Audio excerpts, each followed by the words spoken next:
في جيل كامل بيحلم بكل حاجة، بس بيحلم بس من غير ما يتحرك. شباب بيحلم ببنت يحبها وبيت يمتلكه وعربية فخمة وسفر وشهرة وفلوس، وكمان في بنات بتحلم بكده.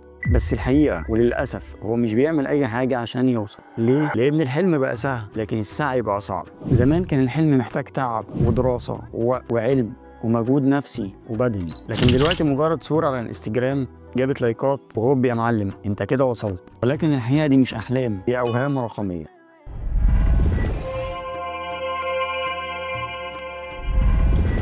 في دراسة خطيرة من سايكولوجي توداي بتقول إن السوشيال ميديا بتعرض حياة مثالية مزيفة، وده بيخلي الشباب دايما يقارنوا نفسهم بغيرهم. وهنا بتحصل المشكلة، لأن المقارنة دي بتخليك تحس إنك متأخر، وده طبعا بيقتل الحافز جواك ويحسسك باليأس، لأنك ساعتها يا صاحبي بتحس إن الحلم بيتحول لعبء بدل ما يكون هدف. بالرغم من كده المشكله مش في المقارنه، المشكله في ان السوشيال ميديا بتسرق وقتك. في دراسه تانية من بيو ريسيرش سنتر بتقول ان الاشعارات اللي بتيجي على موبايلك بتخلي دايما دماغك يفصل وما يعرفش يركز. وانا بحكم شغلي واستخدامي المكثف لبعض برامج السوشيال ميديا للاسف بقول لك ان دي حقيقه، لان فعلا ممكن ابقى مركز في حاجه مهمه جدا ومجرد لما الاقي الموبايل شاشته نورت دماغي بتفصل، وممكن اسيب اللي انا كنت مركز فيه واجري على الموبايل عشان اشوف الاشعار اللي جه. فانا بقول لك نصيحه بخصوص النقطه ديت، جرب تبعد عن السوشيال ميديا وبطل تمسك الموبايل كتير وشوف الفرق. خد بالك انك لو فضلت محلك سر كل يوم هيعدي عليك من غير ما تنجز حاجه او حياتك تتغير او تنقل الخطوه لقدام، وفجاه تلاقي نفسك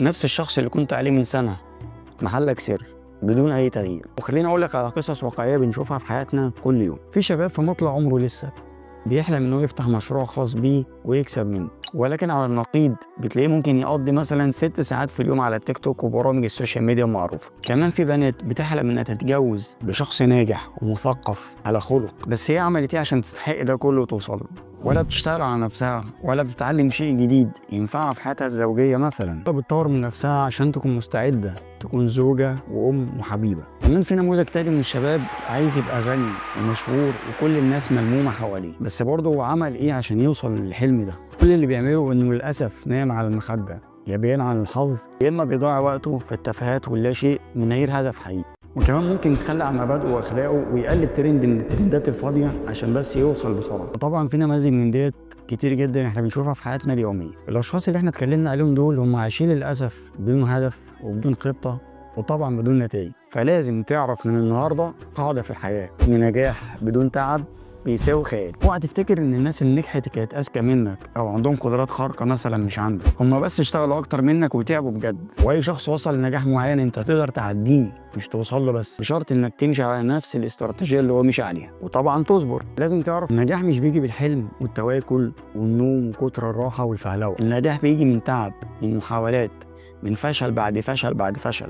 خدت بالك انا قلت كلمه فشل قد ايه؟ دي مش صدفه، انا بس عايزك تعرف ان الفشل مراحل اجباريه لازم تعدي عليها قبل ما تنجح، عشان مش اول ما تقع ترجع وتلوم نفسك والدنيا. الحلم والراحه والتمني مش هيوصلوك، الشغل الحقيقي والتعب اللي بجد هم اللي هيوصلوك. السكريبت اتمسح، ينفع كده يا جماعه؟ مش اتمسح يعني، هو بس عملت كلوز للويندو اللي فيها السكريبت عشان تعرفوا بس الواحد بيتعب قد ايه وهو بيسجل فيديوهات. فانا رسالتي ليك في الفيديو دوت انك لو مشيت خطوه صغيره كل يوم، حتى لو خطوه صغيره، بعد سنه من دلوقتي هتكون وصلت مكان تاني خالص، وتقدر تجرب وتشوف وتحكم بنفسك. ابدا بحاجه بسيطه، كورس اونلاين او تقرا كتاب او تتعلم مهاره جديده او حتى تتعلم برنامج جديد عليه طلب، ويلا بقى يا بطل خد في التجربه الجديده.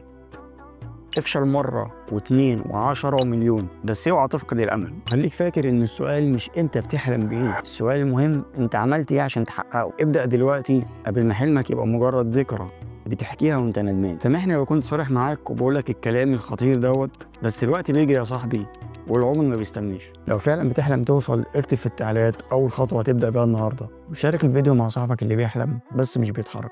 وكمان مهم تشترك في القناه لان اللي جاي اقوى وهيساعدك تعيش حياتك بشكل مختلف تماما. اوعدك بده. اشوفكم على خير، سلام عليكم.